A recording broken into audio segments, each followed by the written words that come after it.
Mansa Musa, one of the wealthiest and most powerful leaders in history, ruled the Mali Empire during the 14th century.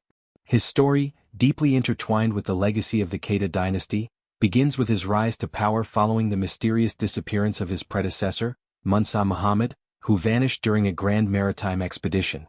This moment marked a turning point in the empire's history, with Musa stepping into the role of ruler and taking Mali to unprecedented heights of wealth, power and cultural influence. The roots of the Mali Empire can be traced back to the early 13th century, when the Keita dynasty began to establish its rule in the region. Mali, originally a small kingdom, grew under the leadership of powerful figures like Sundiata Keita, who laid the foundation for an empire that would dominate much of West Africa. Sundiata, a legendary figure, united various tribes and built an empire known for its wealth, military strength and sophisticated governance. Under the rule of Mansa Musa, the empire flourished. Musa's reign is often celebrated for its expansion, stability, and prosperity. One of the defining features of Musa's leadership was his ability to balance diplomacy with force. While he did not shy away from using military power to defend and expand his borders, he also focused on fostering peaceful trade relationships and maintaining diplomatic ties with neighboring kingdoms and beyond. Musa's wealth, derived from Mali's abundant gold reserves, salt mines and control over key trade routes, was legendary. The empire became a vital hub in the trans-Saharan trade network, facilitating the exchange of goods, ideas and culture across vast distances.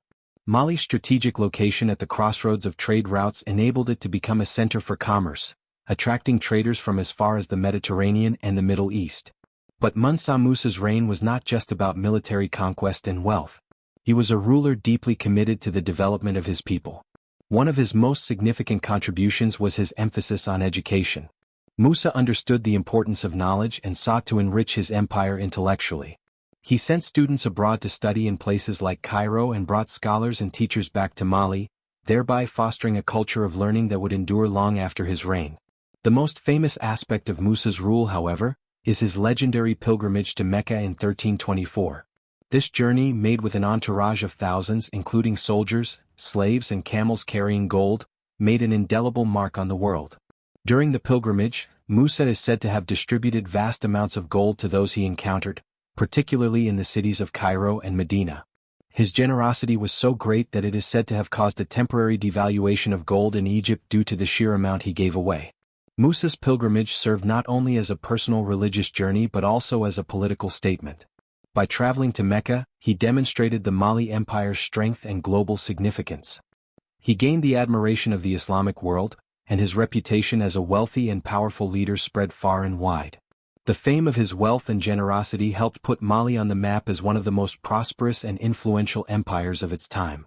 Throughout his reign, Mansa Musa ensured the stability and prosperity of his empire. He invested in infrastructure, building mosques, schools, and other institutions that contributed to the development of Mali's cities. The most famous of these was the Djinguereber Mosque in Timbuktu, a city that became a center of learning, culture and Islamic scholarship under Musa's patronage.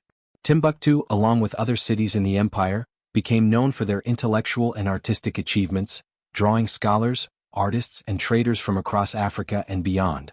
Mansa Musa's reign also saw the expansion of Mali's territorial holdings, as he extended his empire's reach across much of West Africa. His military campaigns brought stability to the region, allowing trade to thrive and creating a sense of unity among the diverse peoples within his empire.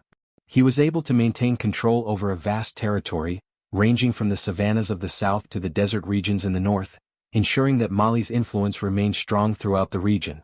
Beyond his military and economic achievements, Mansa Musa was a leader who understood the importance of cultural exchange and the promotion of peace. He encouraged peaceful trade relations with other kingdoms, and his diplomatic skills helped secure Mali's position as a respected power in the medieval world. His reign is often seen as a model of how to combine military strength with diplomacy, wealth with generosity, and tradition with progress.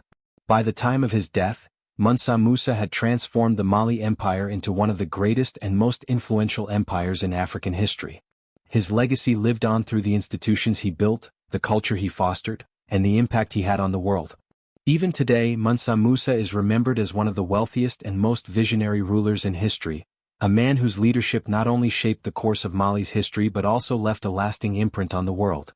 The rise of the Mali Empire under Mansa Musa is a powerful reminder of the importance of leadership, vision, and cultural exchange. It demonstrates how one ruler, through a combination of military prowess, diplomacy, and a commitment to education and development, can transform a kingdom into a global power. Mansa Musa's legacy continues to inspire and educate us, reminding us of the rich history and contributions of African civilizations to the world. This story is not only significant for understanding the history of the Mali Empire but also serves as a lesson in governance, trade, and cultural diplomacy. Mansa Musa's reign stands as a testament to the enduring power of leadership that values wisdom, peace, and prosperity for all.